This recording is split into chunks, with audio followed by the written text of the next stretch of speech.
तर नवी मुंबई विमानतळाला दिवंगत नेते दिबा पाटलांचं नाव देण्याबाबत आता शंका उपस्थित होऊ लागली आहे। कारण विमानतळाच्या सुरक्षेसाठी उभारण्यात आलेल्या कंपाऊंड वॉलवर विमानतळाचं नाव लिहिण्यात आलेलं आहे, मात्र त्यावर दिबा पाटलांच्या नावाचा उल्लेख दिसत नाहीये।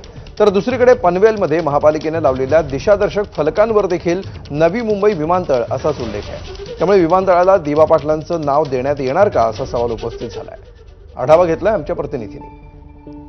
नवी मुंबई या ठिकाणी उभारत असलेल्या नवी मुंबई आंतरराष्ट्रीय विमानतळाला दिवंगत प्रकल्पग्रस्त नेते दिबा पाटील यांचं नाव देण्यात यावं अशा प्रकारच्या जोरदार मागण्या करण्यात आल्या होत्या। त्यासाठी या ठिकाणच्या स्थानिक आमदारांनी असेल, लोकांनी असेल, तो मोठा उठाव केला होता आणि हाच उठाव पाहता राज्य सरकारच्या माध्यमातून याला हिरवा झेंडा दाखवत दिबा पाटील यांचं नाव देण्यात येईल अशा प्रकारची मागणी मान्य केली होती आणि त्यानंतर तसा ठराव त्यांनी केंद्र सरकारला पाठवला होता।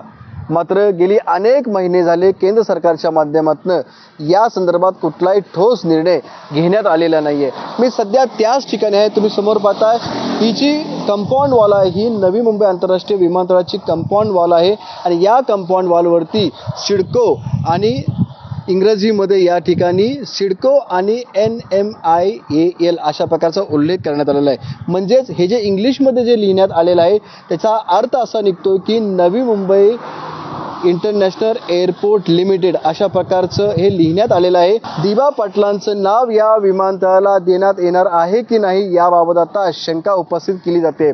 कारण पुढील 1.5-2 महिन्यामध्ये हे विमानतळ सुरू होणार आहे आणि अद्यापर्यंत केंद्र सरकारने दिबा पाटलांच्या नावाबाबत कुठल्याही प्रकारे ठोस निर्णय घेतलेला नाहीये।